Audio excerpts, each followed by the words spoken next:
चलो आओ, अब अपन नेक्स्ट देखते हैं chapter number 32 council of ministers. ठीक है, मंत्रिमंडल। अब जो पहली चीज समझने वाली है, ये चैप्टर 32 देख रहे हैं, ये अपन कॉन्स्टिट्यूशन के पार्ट 6 के संदर्भ में देख रहे हैं, और पार्ट 6 का मतलब है राज्य स्टेट।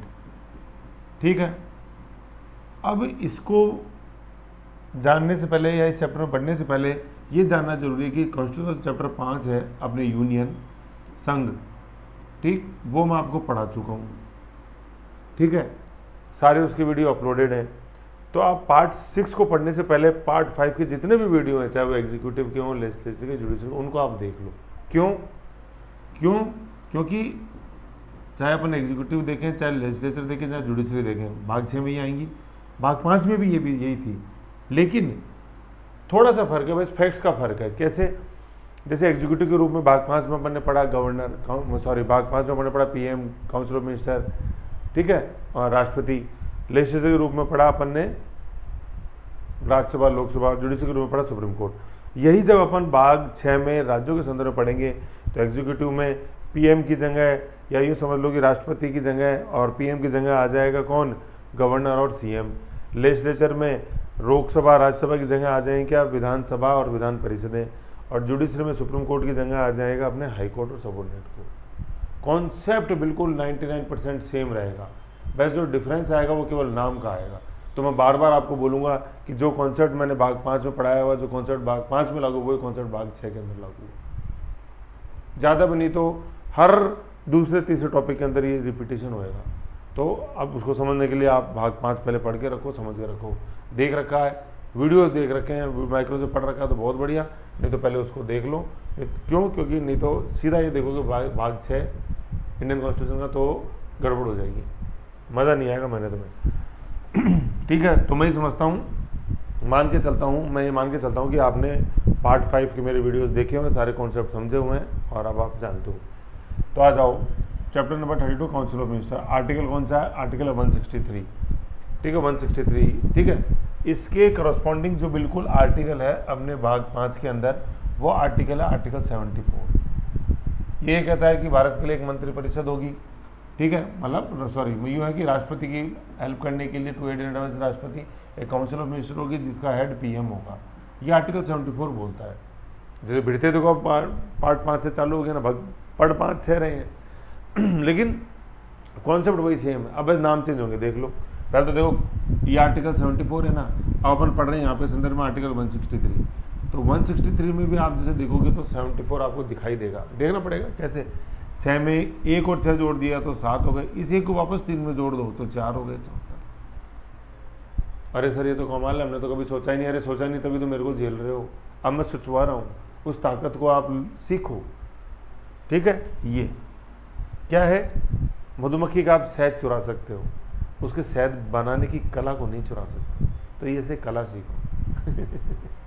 ठीक है, तो आर्टिकल 163 गवर्नर क्या कहता है? 163 की राज्य के गवर्नर हो, राज्य के गवर्नर की एड एंड एडवाइस के लिए काउंसिल ऑफ मिनिस्टर होगी जिसका हेड सीएम होएगा।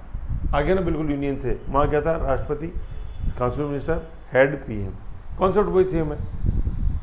गवर्नर की एड एंड एडवाइस के लिए काउंसिल ऑफ मिनिस्टर होगी जिसका हेड पीएम नहीं, यहाँ पे क्या है? सीएम होएगा। पीएम तो भाई भाग 5 के संदर्भ में ही। फिर काउंसिल ऑफ मिनिस्टर की एड एंड एडवाइस जो है वो बाइंडिंग होती है गवर्नर के ऊपर।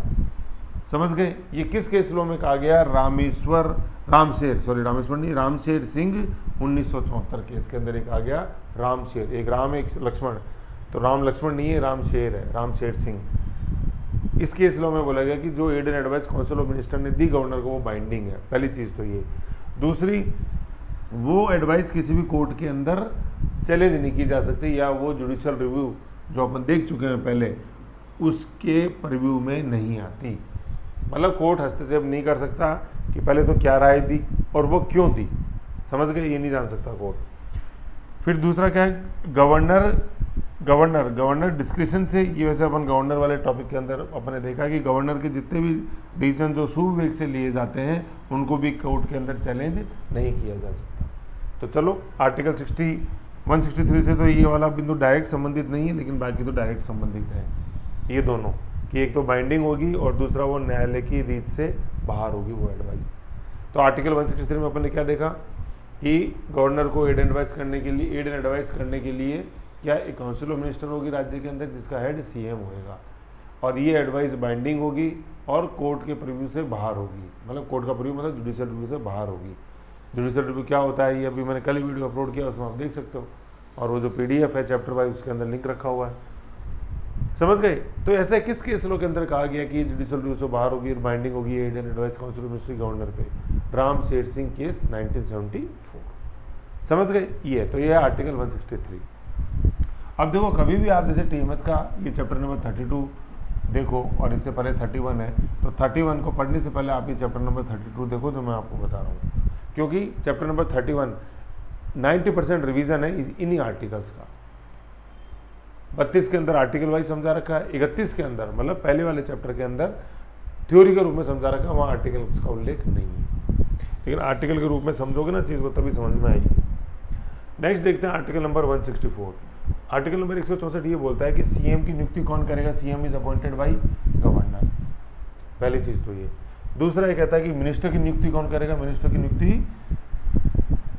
नियुक्ति भी गवर्नर ही करता है, लेकिन किसकी सिफारिश पे, किसकी रिकमेंडेशन पर, सीएम की। बिल्कुल जैसे भाग 5 में भी यही था, काउंसिल मतलब यहाँ पे पीएम की नियुक्ति कौन करता है, राष्ट्रपति, और केंद्रीय एक मंत्रिमंडल की नियुक्ति कौन करता है, राष्ट्रपति। किसकी सिफारिश पर, पीएम की सिफारिश पर। अब देखो कॉन्सेप्ट सेम चले आ रहे हैं ना, ये तो मैंने अभी समझाया था जब वीडियो चालू होने से पहले। फिर मिनिस्टर पद पे कब तक रहता है, गवर्नर के प्रसाद पर्यंत, till pleasure of governor, CM के प्लेजर नहीं गवर्नर के प्लेजर। क्यों, क्योंकि अपॉइंट करने वाला कौन है, गवर्नर है, तीनों में गवर्नर होगा, ठीक है। फिर काउंसिल ऑफ मिनिस्टर जो है ना, ये दोनों बिंदु बहुत इंपॉर्टेंट है। काउंसिल ऑफ मिनिस्टर का प्रत्येक मंत्री, काउंसिल ऑफ मिनिस्टर बोल रहा हूँ, कैबिनेट नहीं बोल रहा, काउंसिल ऑफ मिनिस्टर में अभी अपन पढ़ेंगे 3 तरह के मंत्री आते हैं, कैबिनेट, राज्य मंत्री स्वतंत्र प्रभार और तीसरा राज्य मंत्री। तो ये हर प्रकार का जो मंत्री वो इंडिविजुअली व्यक्तिगत रूप से उत्तरदायी होता है, किसके प्रति, गवर्नर के प्रति। आर्टिकल 164 में लिखा हुआ इंडिविजुअली रेस्पॉन्सिबल। जैसे सेंटर में अपन नहीं पढ़ा था कि हर एमपी जो है, एमपी नहीं काउंसिल ऑफ मिनिस्टर का सदस्य है, इंडिविजुअली किसके प्रति उत्तरदायित्व होता है, राष्ट्रपति के प्रति, तो राज्य में गवर्नर के प्रति। और कलेक्टिवली सामूहिक रूप से मंत्रिमंडल किसके प्रति उत्तरदायी होता है, विधानसभा, केंद्र के अंदर पढ़ा लोकसभा। अब देखो ये विधान परिषद नहीं लिखा हुआ है, वीपी नहीं लिखा हुआ है, ये वीएस लिखा हुआ है। वीएस का मतलब क्या होता है, विधानसभा, इंग्लिश में बोलेंगे स्टेट लेजिस्लेटिव असेंबली, और वीपी को इंग्लिश में बोलते हैं स्टेट लेजिस्लेटिव काउंसिल। दोनों को कलेक्टिवली बोला जाता है स्टेट लेजिस्लेचर या विधान मंडल। कटा तो नहीं आ रहा ऐसे, ठीक है। तो इंडिविजुअली रेस्पॉन्सिबल होते हैं गवर्नर के प्रति, मतलब राज्य मंत्रिमंडल का प्रत्येक मंत्री व्यक्तिगत रूप से उत्तरदायी होता है गवर्नर के प्रति, और सामूहिक रूप से उत्तरदायी होता है विधान मंडल के निम्न सदन, जिसको कहते हैं विधानसभा या स्टेट लेजिस्लेटिव असेंबली। समझ गए, समझ गया सर, समझ भी गई, एक ही बात है, अपने तो कोई भेद नहीं है। फिर अपन नेक्स्ट देखते हैं क्या, कि काउंसिल ऑफ मिनिस्टर की मैक्सिमम कैपेसिटी क्या हो सकती है, मैक्सिमम लिमिट क्या हो सकती है। तो वही जो अपन ने 91st कॉन्स्टिट्यूशन अमेंडमेंट में देखा क्या, कि 15% ऑफ क्या, विधानसभा, मतलब state legislative assembly, Vidhan Parishad नहीं लिखा हुआ है ना, विधानमंडल लिखा हुआ, क्या विधानसभा, स्टेट लेजिस्लेटिव असेंबली का 15%। ये किसने बताया, 91st कॉन्स्टिट्यूशन अमेंडमेंट 2003 मैं बताया था। देखो इसके अंदर 15 दिखता है, देखो 1 तो यहाँ से आ गया, और 2 और 3 जोड़ेंगे अपन तो 5 हो गया ना, 15% ऐसे।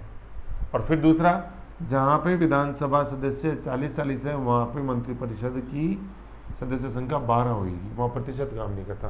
अब ये 12 भी यहाँ दिखाई देता है, देखो एक तो यहाँ से आ गया और 2 यहाँ से आ गया, तो 1 और 2 हो गया ना, मतलब 91 से 1 ले लिया और 2 का ये ले लिया, सब कुछ दिखाई देता है, अपन तो देखते ही नहीं है।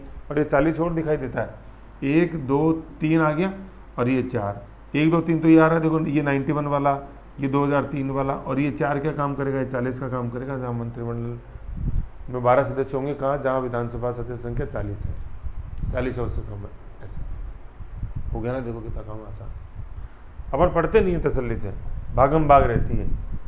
फिर एंटी डिफेक्शन लॉ के अधीन जो आरोप जिसके ऊपर लगे हुए हैं, वो मंत्री नहीं रह सकता दल बदल के तहत। ये भी किसने बोला, 91st कॉन्स्टिट्यूशन अमेंडमेंट 2003 ने। लेकिन इसमें एक बहुत बड़ा पेज एक बिंदु है जो कि एग्जाम में पूछा जाता है कि चलो ये तो माना कि मंत्री नहीं रह सकता, लेकिन अब ये बताओ कि कब तक मंत्री नहीं रह सकता। यूपीएससी में 2 बार आया, कब तक? जैसे मान लो दल बदल का कोई दोषी है, स्पीकर देता है डिसीजन, और चाहे लोकसभा के संदर्भ में हो तो लोकसभा स्पीकर, विधानसभा के संदर्भ में हो तो विधानसभा स्पीकर का डिसीजन फाइनल होता है, कोर्ट में चैलेंज नहीं हो सकता दल बदल हुआ है कि नहीं है। अयोग्य करार दे दिया स्पीकर ने, तो वो कब तक अयोग्य रहेगा, सवाल ये है। तो इसमें आप समझ लो कि जब तक उसका सदस्य के रूप में टेन्योर खत्म नहीं होता। अब सदस्य के रूप में टेन्योर होता है 5 साल का, चाहे विधानसभा हो चाहे लोकसभा हो। तो जब तक सदस्य के रूप में टेन्योर खत्म नहीं होता, या जब तक वो री इलेक्ट होके नहीं आता। जैसे मान लो अयोग्य हो गया तो खत्म, ठीक है, फिर उसने दोबारा चुनाव लड़ा ही नहीं, तो फिर उसने जीता गया ही नहीं, दोबारा चुनाव लड़ा और जीत गया, फिर वो मंत्री बनने के योग्य। समझ गए? तो ये बड़ा इंपॉर्टेंट बिंदु है, ये बहुत ज़्यादा एग्जाम्स के अंदर पूछा जा रहा है। समझ गए? बुक में भी नहीं लिखा हुआ है, आप पढ़ लेना। तो कहाँ है ये दल बदल वाले में, और दल बदल में भी छुपा हुआ है, क्वेश्चन से ही निकल के आता है कॉन्सेप्ट। यूपीएससी में 2 बार आया ये कि कब तक अयोग्य है, जब तक उसका टेन्योर है या जब तक वो रीइलेक्ट होके नहीं आता। मतलब 6 महीने वाली कोई कंडीशन यहाँ पर नहीं है। फिर मिनिस्टर को ओथ कौन दिलाता है? गवर्नर। बहुत इंपॉर्टेंट। और ये जो प्रारूप है ये कौन से शेड्यूल में? शेड्यूल 3 के अंदर है, ठीक है। शेड्यूल 3 जो है उसमें अपने ओथ का प्रोविज़न है, और टोटल 8 फॉर्मेट है शेड्यूल 3 के अंदर। अब देखो ये 3 बनाया ना अपन ने, तो ये 3 और जोड़ दो इधर, तो 8 आ गए। टोटल 8 फॉर्मेट है शेड्यूल 8 के अंदर। समझ गए? उस 8 फॉर्मेट में से, उस 8 फॉर्मेटों में से फॉर्मेट नंबर 6 और 7 का संबंध राज्यों के मंत्रियों की शपथ से है। समझ गए? राज्यों के मंत्रियों की शपथ से है।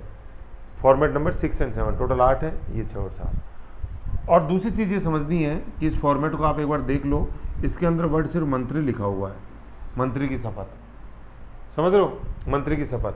तो पहले तो देखो ये 2 तरह के फॉर्मेट है, 6 और 7। तो अभी अपन देखेंगे 6 के अंदर है सिर्फ ऑफिस का है कि मंत्री या मुख्यमंत्री मंत्री या उप मुख्यमंत्री के रूप में शपथ ले रहे हो, तो ये ऑफिस की मतलब पद की। और 7 नंबर जो प्रारूप होते हैं उसमें सीक्रेसी के हैं, गोपनीयता का प्रारूप, गोपनीयता की शपथ लेते हैं। एक तो ऑफिस के रूप में कि मैं ये ऑफिस संभाल रहा हूँ, चाहे वो मुख्यमंत्री का हो, चाहे मंत्री का हो, चाहे उप मुख्यमंत्री का हो, मैं ऑफिस संभाल रहा हूँ तो संविधान के प्रति सत्यनिष्ठा रखूँगा। और सीक्रेसी में होता है कि जो मैं पद संभाल रहा हूँ, ठीक है, उसके जो भी काम मेरे को सौंपे जाएंगे मैं उनको गोपनीय रखूँगा। कब तक? जब तक कि मुझे ऐसा बोला नहीं जाए करने के लिए, और जब तक उनको डिस्क्लोज करने के लिए बोला नहीं जाए तब तक उनको मैं गोपनीय रखूँगा। तो इसलिए दो शपथ लेते हैं ये, एक तो ऑफिस की और एक सीक्रेसी की। ओएस याद रखो, ओएस ऑफिस सुपरिटेंडेंट। एक ऑफिस की शपथ, एक सीक्रेसी की शपथ। ऑफिस की शपथ जो है ये फॉर्मेट नंबर 6 है, और ये फॉर्मेट नंबर 7 है। यूनियन के संदर्भ में देखते हैं तो फॉर्मेट नंबर 1 है और फॉर्मेट नंबर 2 है यूनियन मिनिस्टर के संबंध में। समझ गए? तो ये चीज़ बड़ी इंपॉर्टेंट है। तो अब यहाँ समझ लो मिनिस्टर को ओथ कौन दिलाता है? गवर्नर। मिनिस्टर ओथ किसकी लेता है? यहाँ इसको काटो लाइन को, और यहाँ पे लिखो, यहाँ पे ऑफ मतलब दो प्रकार की शपथ लेता है। एक तो लेता है ऑफिस की, और दूसरी लेता है अपने सीक्रेसी की, गोपनीयता की। ठीक है ना? अब देखो मैं आपको बताता हूँ, अभी जैसे मैंने बोला कि मिनिस्टर की ओथ का प्रारूप दिया हुआ है स्टेट के संदर्भ में, प्रारूप नंबर 6 और 7 में। उसमें जो आप प्रारूप देखोगे तो उसमें मंत्री वर्ड उल्लेख है, उसमें कहीं भी नहीं लिखा हुआ कि मुख्यमंत्री या उप मुख्यमंत्री। तो फिर सर क्या सवाल ये है कि क्या मुख्यमंत्री की शपथ मंत्री के सेम होती है क्या? मैं पूछ रहा हूँ, सीएम होता है, एक मिनिस्टर होता है, और यूँ समझ लो आप, तो एक सीएम होता है, एक डिप्टी सीएम होता है, और एक अपने मिनिस्टर होते हैं। जैसे मैं बताऊँ राजस्थान के संदर्भ में सीएम है, डिप्टी सीएम है, टोटल अभी जो 2 हैं अपने 2025 में, इनको मिला के टोटल 7 डिप्टी सीएम राजस्थान में आज तक हुए हैं। ठीक है ना? अभी देखो 2 को मिला के, सबसे पहले टीकाराम पालीवाल और अभी लास्ट दिया कुमारी यानी अपने प्रेमचंद बैरवा को मिला के टोटल 7 डिप्टी सीएम हुए हैं और मिनिस्टर हैं। तो मैं सवाल ये है कि इनकी क्या जो शपथ का फॉर्मेट है, चाहे वो ऑफिस की हो चाहे सीक्रेसी की हो, क्या वो सेम है क्या? बिल्कुल सेम है। कहने का मतलब मुख्यमंत्री के लिए या उप मुख्यमंत्री के लिए कोई अलग से शपथ का प्रारूप नहीं है। तो सर फिर कैसे पता लगता है कि ये शपथ कौन ले रहा है? तो उसमें जो मंत्री वर्ड लिखा हुआ है ना, शपथ के प्रारूप में मंत्री लिखा हुआ है, बस वही अलग है सबके लिए। जब मुख्यमंत्री शपथ लेता है तो इस मंत्री की जगह वो बोलता है मुख्यमंत्री। जब उप मुख्यमंत्री शपथ लेता है तो वो इस मंत्री की जगह बोलता है उप मुख्यमंत्री, और मंत्री जब शपथ ले रहा है तो वो मंत्री की तरह मंत्री बोलता है। तो सवाल यही है कि क्या चीफ मिनिस्टर या डिप्टी सीएम के लिए सेपरेट फॉर्मेट है क्या, अलग प्रारूप है क्या शपथ का? नहीं, वो मंत्री की ही शपथ लेते हैं, बस पद नाम अलग अलग बोला जाता है। ठीक है, अब इसको एक प्रैक्टिकल रूप से समझने के लिए आप ये अपने बेयर एक्ट खोलो। ठीक है, बेयर एक्ट के अंदर अपने शब्दों का प्रारूप खोलो ये। ठीक है, अब इसमें फॉर्मेट नंबर आप 5 निकालो। अच्छा, मैं 6 और 7 बोल गया था शायद, है ना? प्रारूप में 6 और 7, प्रारूप नंबर 5 और 6 है, 5 और 6 है ना, 6 और 7 नहीं, 5 और 6, सॉरी। ठीक है ना, प्रारूप नंबर 5 और 6 का रिलेशन है यहाँ, जैसे मैंने अभी लिखा भी था, तो प्रारूप नंबर 5 और 6। ठीक है, अब इसको एक बार आप खुला रखो और एक बार ओथ को आप जैसे देखो, ओथ सीएम के ओथ को, तो जैसे देखो सीएम बैजनाथ शर्मा का ओथ मैं आपको सुनाता हूँ एक बार। देखो ये आप यूट्यूब में देख सकते हो, ये मतलब बैजनाथ शर्मा अपने सीएम के रूप में शपथ लेते हुए, उसका ऑडियो मैं आपको सुना देता हूँ, सुनो।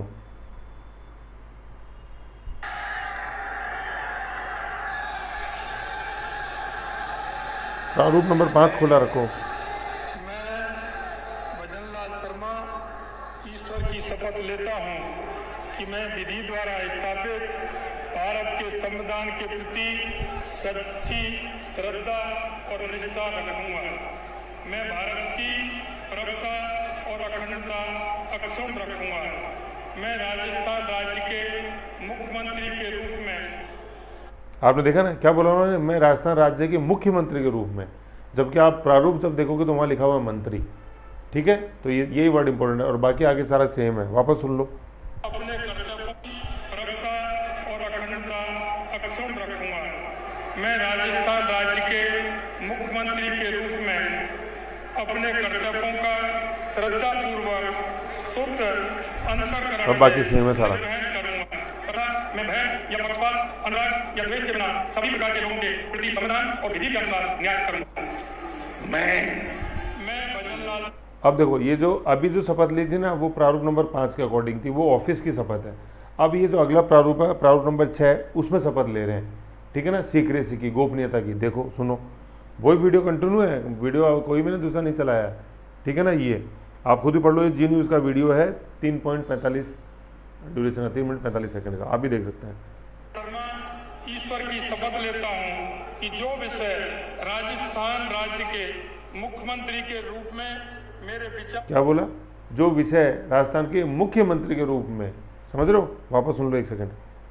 के लिए मैं भजनलाल शर्मा ईश्वर की शपथ लेता हूं कि जो विषय राजस्थान राज्य के मुख्यमंत्री के रूप में मेरे विचार के लिए लाया जाएगा अथवा मुझे ज्ञात होगा, उसे किसी व्यक्ति या व्यक्तियों को तब के सिवाय जबकि ऐसे मंत्री के रूप में मैं अपने कर्तव्यों के सम्यक निर्वहन के लिए ऐसा करना अपेक्षित हो, मैं प्रत्यक्ष अथवा अप्रत्यक्ष रूप से संसूचित या प्रकट नहीं करूंगा। है ना, संसूचित या प्रकट नहीं करूंगा मतलब गोपनीय रखूंगा, समझ गए? ऐसे मतलब प्रकट नहीं करूंगा, इसका मतलब मैं किसी को बताऊंगा नहीं, इसका मतलब मैं गोपनीय रखूंगा, सीक्रेट, ऐसे। ठीक है, तो आपने देखा कि प्रारूप नंबर 5 और 6 में मंत्री शब्द उल्लेख है, जबकि शपथ लेते समय मंत्री को उन्होंने क्या पढ़ा? मुख्यमंत्री। ऐसे ही आप दिया कुमारी की आप सुनो, मैं सुनाता हूं, ये सुन लो। देखो अब दिया कुमारी उप मुख्यमंत्री के रूप में जो शपथ ले रही हैं वो।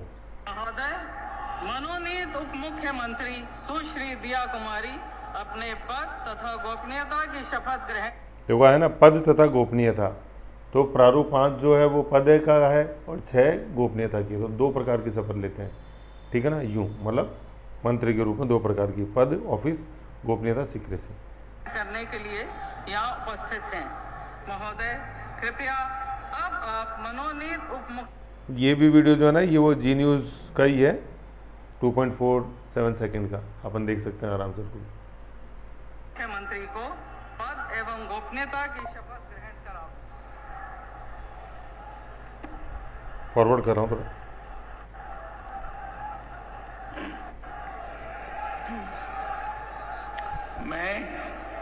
मैं दिया कुमारी ईश्वर की शपथ लेती हूँ कि मैं विधि द्वारा स्थापित भारत के संविधान के प्रति सच्ची श्रद्धा और निष्ठा रखूंगी। मैं भारत की प्रभुत्ता और अखंडता अक्षुण्ण रखूंगी। मैं राजस्थान राज्य के उप मुख्यमंत्री के रूप क्या बोली? राजस्थान राज्य के उप मुख्यमंत्री, और प्रारूप 5 में क्या लिखा हुआ शेड्यूल 3 में? मंत्री। बस ये शब्द ही चेंज होता है, बाकी वर्ड टू वर्ड सेम रहता है। वापस सुन लो एक सेकंड। रूप में अखंडता अक्षुण्ण रखूंगी। मैं राजस्थान राज्य के उप मुख्यमंत्री के रूप में अपने क्या बोला? उप मुख्यमंत्री के रूप में अपने कर्तव्यों, ठीक है ना? ये का श्रद्धा पूर्वक आगे फॉरवर्ड कर रहा हूं। शुद्ध अंतकरण से निर्वहन करूंगी तथा मैं भय या पक्षपात, अनुराग या द्वेष के बिना सभी प्रकार के लोगों के प्रति संविधान और विधि के अनुसार न्याय करूंगी। मैं अब प्रारूप में लिखा हुआ था करूंगी, तो ये अकॉर्डिंगली चेंज होगा। वहाँ प्रारूप में लिखा हुआ करूंगा, तो यहाँ हो गया चेंज करूंगी। ये तो होगी ऑफिस की। अब वो लेंगी सीक्रेसी की, गोपनीयता की शपथ। उसमें कोई मंत्री की जगह बस उप मुख्यमंत्री पढ़ा जाएगा। मैं दिया कुमारी ईश्वर की शपथ लेती हूँ कि जो विषय राजस्थान राज्य के उप मुख्यमंत्री क्या बोला? राजस्थान राज्य के उप मुख्यमंत्री के रूप में मेरे सामने लाए जाएंगे। रूप में मैं दिया कुमारी ईश्वर की शपथ लेती हूँ कि जो विषय राजस्थान राज्य के उप मुख्यमंत्री के रूप में मेरे विचार के लिए लाया जाएगा अथवा मुझे ज्ञात होगा, उसे किसी व्यक्ति या व्यक्तियों को तब के सिवाय जबकि ऐसे मंत्री के रूप में अपने कर्तव्यों के समग्र निर्वहन के लिए ऐसा करना अपेक्षित हो, मैं प्रत्यक्ष अथवा अप्रत्यक्ष रूप से संसूचित या प्रकट नहीं करूंगी। करना अपेक्षित हो, मैं प्रत्यक्ष अथवा अप्रत्यक्ष रूप से संसूचित या प्रकट नहीं करूंगी। समझ रहे हो ना? करना अपेक्षित हो, मैं प्रत्यक्ष अथवा अप्रत्यक्ष रूप से संसूचित या प्रकट नहीं करूंगी। समझ गए? ऐसे है, देखो ये थोड़ा सा लाइव देख लेते हैं तो अच्छा समझ में आता है ना। तो मैंने आपको ऑडियो सुनाया, वीडियो आप खुद देख सकते हैं, आगे इसको समझ सकते हैं बेहतर तरीके से। तो यहाँ तक ये हो गया, ठीक है। अब ये देख लो, मिनिस्टर ओथ गवर्नर दिलाता है, अभी अपन ने देखा, अरे वो इसमें वागड़ी दिला ही रहे हैं। और यहाँ आपने और कितने प्रकार की हो? 2, ऑफिस एंड सीक्रेसी, ये काट दो। फिर लिखा हुआ मिनिस्टर कौन नहीं बनेगा, मतलब मिनिस्टर मतलब नॉट इक्वल टू मेंबर, ये यूँ लिखा हुआ है नॉट इक्वल टू मेंबर, कि कौन मंत्री बन सकता है। चाहे वो जिस दिन शपथ ले रहा है तो या तो वो मेंबर हो सकता है विधानसभा या विधान परिषद का, विधानमंडल का सदस्य होना चाहिए बस, किसी भी हाउस का। और अगर वो उस दिन सदस्य नहीं है तो वो अधिकतम 6 महीने तक रहेगा मंत्री के रूप में। फिर 6 महीने के अंदर उसको सदन के किसी भी मतलब विधानमंडल के किसी भी सदन की सदस्यता उसको लेनी पड़ेगी। कहने का मतलब ये है कि क्या कोई व्यक्ति जो विधानमंडल का सदस्य नहीं है मंत्री बन सकता है? क्या बिल्कुल बन सकता है, लेकिन अधिकतम कितने दिनों तक? अधिकतम 6 महीने तक। फिर उसके बाद या तो उसको विधानमंडल के किसी भी सदन का सदस्य बनना पड़ेगा या त्यागपत्र देना पड़ेगा, मतलब मंत्री नहीं रहेगा वो, ये ठीक है। सैलरी कौन डिसाइड करता है? State legislative assembly, state legislative council का विधानसभा, ठीक है। ये चीज़ इसके अंदर अपन ने देखी। फिर अपन आगे देखते हैं कि सीएम जैसे रिजाइन करता है वैसे ही रिजाइन हो जाती है काउंसिल ऑफ मिनिस्टर भी। यही अपन ने भाग 5 में पढ़ा था कि तैरते एक साथ हैं, डूबते एक साथ हैं। दूसरा, अब नेक्स्ट देखते हैं अपन आर्टिकल 166। ये क्या बोलता है कि एग्जीक्यूटिव के जितने भी काम हैं वो किसके नेम में किए जाते हैं? गवर्नर के नेम में किए जाते हैं। एग्जीक्यूटिव के ऑर्डर निकलते हैं वो गवर्नर के सील साइन से निकलते हैं, या गवर्नर द्वारा जो प्राधिकृत व्यक्ति होता है उसके द्वारा। भाग 5 में जो अपन ने पढ़ा था पार्ट 5, तो बाकायदा मैंने आपको ऑर्डर दिखाए थे रेलवे बोर्ड के निकले हुए, जो कि राष्ट्रपति ने जिसको एम्पावर किया उस व्यक्ति के साइन से हुआ। उसमें बाकायदा लिखा हुआ है विद रिसीविंग अथॉरिटी फ्रॉम राष्ट्रपति, अब मैं साइन कर रहा हूँ। आर्टिकल 167 क्या बोलता है कि सीएम की ये ड्यूटी होगी कि वो गवर्नर को क्या क्या चीज़ें उपलब्ध कराए। क्या क्या? सबसे पहला है काउंसिल ऑफ मिनिस्टर के विनिश्चय, मतलब जो डिसीजन काउंसिल ऑफ मिनिस्टर ले लिए हैं। दूसरा, डिमांड, जो चीज़ गवर्नर मांगेगी इसको मेरे को सूचना दो, उस पर सूचना। तीसरा, ऐसे डिसीजन जो कि काउंसिल ऑफ मतलब किसी मिनिस्टर ने ले लिए हैं, भाई यहाँ तो काउंसिल ऑफ मिनिस्टर के सामूहिक निर्णय, यहाँ पे किसी मिनिस्टर के इंडिविजुअल निर्णय जो मिनिस्टर ने ले लिए हैं वो गवर्नर को सूचित करना है। और लास्ट है, सॉरी ये दोनों ना एक साथ, इनको एक साथ पढ़ेंगे इन दोनों को। ये ऐसे हैं विनिश्चय हैं जिसमें मिनिस्टर ने तो अपना डिसीजन ले लिया लेकिन काउंसिल ऑफ मिनिस्टर ने अभी तक डिसीजन नहीं लिया है, तो वो ऐसे सारे विनिश्चय भी गवर्नर के पास पहुंचाएगा कौन? Chief minister. वापस देख लेते हैं काउंसिल ऑफ मिनिस्टर के विनिश्चय, इसमें और इसमें क्या फ़र्क है? इसमें मिनिस्टर ने भी डिसीजन ले लिया था और काउंसिल ऑफ मिनिस्टर ने भी डिसीजन ले लिया, लेकिन यहाँ पे मिनिस्टर ने लिया था, काउंसिल ऑफ मिनिस्टर ने डिसीजन नहीं लिया। ऐसे तो दो तो यही होगा। और बीच के अंदर डिमांड है। डिमांड मतलब जो भी गवर्नर मांगे वो सूचना गवर्नर को उपलब्ध कराएगा कौन? सीएम। ये सीएम की ड्यूटी है। चैप्टर 31 में और आएगा ये डिटेल में। आर्टिकल 177 ये बोलता है मिनिस्टर के राइट्स हैं। राइट क्या है कि कैन वोट ओनली इन किस हाउस में? जिसका वो मेंबर है, मेंबर हाउस में। फॉर एग्जाम्पल, जैसे अगर कोई मंत्री विधानसभा का सदस्य है तो वो विधानसभा में ही वोट कर सकता है, विधान परिषद का सदस्य तो केवल विधान परिषद में वोट कर सकता है। हाँ, वो बैठ दोनों में सकता है, चर्चा दोनों में कर सकता है, लेकिन वोट केवल उसी सदन में देगा जिसका वो सदस्य है। वोट में ही बेस्ट है, क्योंकि वोट वहीं गिना जाएगा, वह तुम्हारा वोट रिकॉर्डिंग वहीं होगी जहाँ जिसके तुम सदस्य हो। ऐसे बैठ जाओ, चर्चा कर लो, कोई दिक्कत नहीं। फिर अपन देखते हैं जो मंत्री होते हैं ये 3 प्रकार के होते हैं। 3 प्रकार के मंत्री होते हैं। 3 प्रकार के मंत्री होते हैं। कैबिनेट मिनिस्टर, स्टेट मिनिस्टर है ना, इसमें स्टेट मिनिस्टर में आप ब्रैकेट में लिख लो स्वतंत्र प्रभार, इंडिपेंडेंट चार्ज, आईसी, और इसको काटो, यहाँ पे अपन करते हैं फिर स्टेट मतलब पहला तो कैबिनेट, दूसरा स्टेट मिनिस्टर इंडिपेंडेंट चार्ज, स्वतंत्र प्रभार, ठीक है, और तीसरे होते हैं स्टेट मिनिस्टर। ये स्टेट मिनिस्टर क्या होते हैं? ये जितने भी कैबिनेट मिनिस्टर होते हैं इनकी लिंक में होता है, या स्वतंत्र प्रभार जो होते हैं उनकी लिंक में होते हैं। ऐसे तो यही क्रम है, सीक्वेंस भी याद रखना। सबसे पहले cabinet minister, important minister, second है स्टेट मिनिस्टर इंडिपेंडेंट चार्ज, ठीक है, वो मतलब इस कैबिनेट मिनिस्टर के अंडर में नहीं है, वो इंडिपेंडेंट काम करते हैं। जबकि जो तीसरी कैटेगरी है अपने स्टेट मिनिस्टर, वो या तो कैबिनेट मिनिस्टर के अंडर काम करते हैं या राज्य मंत्री स्वतंत्र प्रभार के अंडर में काम करते हैं। ऐसा, ठीक है। फिर अपन देखते हैं कि पोस्ट नॉट इन कर दो ना, यहाँ पे नॉट इन कॉन्स्टिट्यूशन, या नॉट लिखना है, करेक्शन है, not in constitution deputy CM. कहने का मतलब डिप्टी सीएम का पद का उल्लेख संविधान में कहीं भी नहीं है, बिल्कुल उसी तरह जिस तरह से डिप्टी पीएम का पद का उल्लेख संविधान में कहीं भी नहीं। हाँ, संविधान में उल्लेख है सीएम का और मिनिस्टर का, लेकिन डिप्टी सीएम का उल्लेख कहीं नहीं। फिर सर बनते तो ये अपने मंत्री के ही रूप में वो डिप्टी सीएम की गिनती होती है। जो अपन 50% गिनते हैं ना विधानसभा का, काउंसिल ऑफ मिनिस्टर की टोटल स्ट्रेंथ, उसके अंदर ये डिप्टी सीएम भी काउंट होता है एज ए मिनिस्टर के रूप में। तो 50% जो स्ट्रेंथ है ये सीएम को मिला के है, डिप्टी सीएम को मिला के है, और सभी मंत्रियों को मिला के 50% ऑफ लोअर हाउस, स्टेट के अंदर विधानसभा और केंद्र के अंदर लोकसभा, ऐसे, ठीक है। फिर है मिनिस्टर वर्ड जो है, मिनिस्टर वर्ड जो यूज है सेंटर में होता है, और राज्य के अंदर डिपार्टमेंट शब्द यूज होता है, विभाग। मंत्रालय शब्द केंद्र के संदर्भ में यूज होता है, जैसे रक्षा मंत्रालय, और राज्य के अंदर बोलेंगे रक्षा विभाग, ऐसे, ठीक है ना। ऐसे अपना चैप्टर नंबर 32 है, शॉर्ट एंड स्वीट मैंने किया है, बुक में तो बड़ा लेंदी हो रखा है, लेकिन पहले एक बार आप इन माइक्रो पढ़ लो, समझ लो, बहुत ईजी हो जाएगा। चैप्टर 32 ईजी हो जाएगा, चैप्टर 31 भी ईजी हो जाएगा आपके लिए। अभी देखना, अब जब अपन चैप्टर 31 देखेंगे कैसे मक्खन की तरह गट निकलेगा, ठीक है। तो एक बार छोटा सा रिवीजन करा देता हूँ, क्या क्या अपन ने देखा चैप्टर 31 के अंदर। चैप्टर 32 में सबसे पहले हमने देखा आर्टिकल 163 है ना, एक गवर्नर की एड एंड एडवाइस के लिए काउंसिल ऑफ मिनिस्टर होगी जिसका हेड सीएम होगा। काउंसिल ऑफ मिनिस्टर की जो एडवाइस है वो बाइंडिंग है गवर्नर के ऊपर, और कोर्ट के प्रीव्यू से बाहर है, जुडिशियल रिव्यू से बाहर है।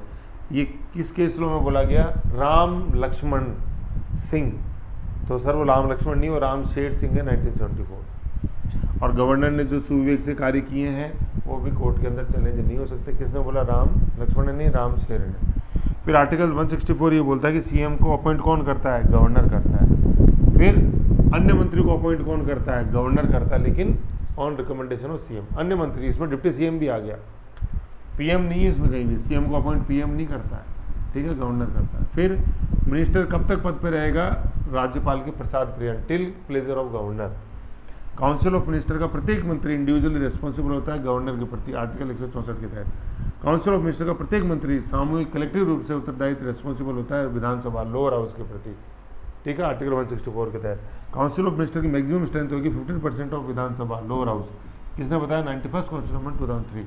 और 15% के अंदर सब शामिल हो गए, chief minister, deputy CM, deputy CM, minister सब। और मिनिस्टर में भी हर प्रकार का मिनिस्टर, चाहे कैबिनेट हो, चाहे स्टेट इंडिपेंडेंट चार्ज हो, चाहे स्टेट मिनिस्टर हो, हर प्रकार का मिनिस्टर। एंटी डिफेक्शन का जो दोषी है वो मंत्री नहीं बन सकता। किसने बोला? 91st कॉन्स्टिट्यूशन अमेंडमेंट ने। कब तक नहीं बनेगा मंत्री? जब तक या तो उसका कार्यकाल खत्म नहीं होता या जब तक वो री इलेक्ट होके नहीं आता, तब तक वो रहेगा, अयोग्य रहेगा मंत्री बनने के। 6 महीने वाला राइटर कहीं भी यहाँ नहीं है। मिनिस्टर को ओथ कौन दिलाता है? गवर्नर दिलाता है। ठीक है, ठीक है। मिनिस्टर किस किस की ओथ लेता है? 2 प्रकार की ओथ लेता है सर, जैसा अभी हमने सुनाया था। क्या? एक तो ऑफिस की और एक पद की। मुख्यमंत्री और उप मुख्यमंत्री के लिए कोई अलग से शपथ का प्रारूप नहीं है। शेड्यूल 3 में, शेड्यूल 3 में टोटल 8 शपथ के प्रारूप हैं, जिनमें शपथ प्रारूप संख्या 5 और 6 का संबंध विधानसभाओं या विधानमंडल के सदस्यों से। मिनिस्टर शपथ लेता है 2 प्रकार की, एक ऑफिस की और एक सीक्रेसी। समझ गए? ये है मेंबर। मिनिस्टर अगर मेंबर नहीं है हाउस का तो अधिकतम कितने समय तक मंत्री रह सकता है? 6 महीने तक। सैलरी कहाँ से आती है? State legislative. सैलरी कौन डिसाइड करता है? स्टेट लेजिस्लेटिव असेंबली से। और कहाँ से दी जाती है? तो कॉन्स्टिट्यूएंसी फंड ऑफ स्टेट से दी जाती है। ठीक है, आर्टिकल 266 में जो अपन ने देखा, राज्य की संसद नीति, constitutive fund of state. CM resign करता है तो काउंसिल ऑफ मिनिस्टर भी रिजाइन करती है, तैरते एक साथ हैं, डूबते एक साथ हैं। 166 बोलता है एग्जीक्यूटिव ऑर्डर्स किसके नेम पे साइन होते हैं? गवर्नर के। और ऑर्डर्स कौन साइन, किसके नेम पे साइन? एग्जीक्यूटिव के सारे काम गवर्नर के नाम पे और ऑर्डर नाम गवर्नर के नाम पे साइन होते हैं। 167 ये बोलता है कि सीएम की ड्यूटी होगी गवर्नर को क्या क्या उपलब्ध कराने की? काउंसिल ऑफ मिनिस्टर के विनिश्चय, मतलब जो डिसीजन ले लिए काउंसिल ऑफ मिनिस्टर ने, जो मांगे गवर्नर। और तीसरा, ऐसे विनिश्चय जिनमें गवर्नर ने मिनिस्टर ने डिसीजन ले लिया लेकिन काउंसिल ऑफ मिनिस्टर में अभी पेंडिंग है डिसीजन, तो वो भी गवर्नर को पहुंचाने। किसकी ड्यूटी है? सीएम की। आर्टिकल में 167 के तहत 7 है ना, शुभ होते हैं 7 काम ऐसे। फिर 177 में मिनिस्टर का क्या राइट है कि वो केवल उसी हाउस में वोट कर सकता है जिस हाउस का वो मेंबर है। मेंबर हाउस में आप वोट कर सकते हो केवल। फिर 3 तरह के मंत्री, cabinet, state minister, independent charge, IC लिख दो। और तीसरा इसको काटो और डिप्टी मिनिस्टर काटो, उसको लिखते हैं अपन क्या? स्टेट। फिर पोस्ट इन कॉन्स्टिट्यूशन, मतलब यहाँ पे ये लिखा हुआ पोस्ट नॉट इन कॉन्स्टिट्यूशन। संविधान में किस पद का उल्लेख नहीं है? डिप्टी सीएम पद का उल्लेख नहीं है। मिनिस्ट्री वर्ड यूज होता है सेंटर के संबंध में, डिपार्टमेंट शब्द यूज होता है स्टेट के संबंध। ऐसे अपने शॉर्ट एंड स्वीट था ये चैप्टर नंबर 32। ठीक है, और 32 और 31 जब अपन देखते हैं तो पहले 32 देखो, उसके बाद अपन 31 देखते हैं। ऐसे शॉर्ट एंड स्वीट है। क्वेश्चन देखो जीसी से, घटाचक्र से, मैंने जो आपको सार्थक शीट दी हुई है उनसे देखो, तभी ये चीज़ें मजबूत होंगी बिल्कुल, और तभी कॉन्फिडेंस आएगा। हर वीडियो के एंड में कहता हूँ मैं क्वेश्चन देखो, लेकिन मैं आपको फैक्ट बताऊँ, आप में से 1% भी स्टूडेंट नहीं है जो क्वेश्चन देखते हैं, फैक्ट बता रहा हूँ मैं, और वो 1% ही पास होंगे। अब आप पास हो गए या नहीं हो गए वो रिजल्ट नहीं बताएगा, वो आप क्वेश्चन देख रहे हो तो हो गए, नहीं होगे, नहीं देख रहे तो नहीं हो गए। फैक्ट बता रहा हूँ मैं आपको, इंतजार ही मत करो रिजल्ट का, आया हुआ है रिजल्ट। शब्द बहुत कठोर हैं, कठिन है, कड़वे हैं, लेकिन ये सच है, सच हमेशा कड़वा होता है, जानते हो आप अच्छी तरह। ये तो क्वेश्चन देख प्यारे, उसी में है असली ताकत। क्वेश्चन नहीं देखेगा कुछ नहीं है। हर स्टूडेंट पढ़ता है थ्योरी, लेकिन मात्र 1% स्टूडेंट देखते हैं क्वेश्चन। ये फैक्ट है, मर्जी आपकी, भीड़ का हिस्सा बनना है या सफलता का हिस्सा बनना है, ये तो आप डिसाइड करोगे ना, मैं तो नहीं करूँगा। मैं तो पसीने बहा सकता हूँ, मेहनत कर सकता हूँ, गला सुखा सकता हूँ, ठीक है, लेकिन करना तो आपको ही है यार, तो करो। मैं जानता हूँ आप 1% में हूँ, खुश तो अभी तक नहीं देख रहे थे तो कोई बात नहीं, अब तो देख लो। अगर इस वीडियो को बंद करते ही, क्या बोला मैंने, अगर इस वीडियो को बंद करते ही आपने अभी तक नहीं देखे थे ना क्वेश्चन, तो अब देख लो। और वीडियो को बंद करने के बाद भी अगर नहीं देख रहे हो और मेरी इस बात को अनसुना कर रहे हो ना, तो भगवान कसम बिल्कुल सही कह रहा हूँ, आज ही पढ़ाई छोड़ दो और पढ़ाई के अलावा जो कुछ भी कर सकते हो वो करने लग जाओ। क्या करो, आपने मजबूर किया है कहने के लिए, और नहीं मजबूर किया तो वीडियो तो हो गया ख़त्म। खोलो जीसी और देखने लग जाओ question. Okay bye, best of luck.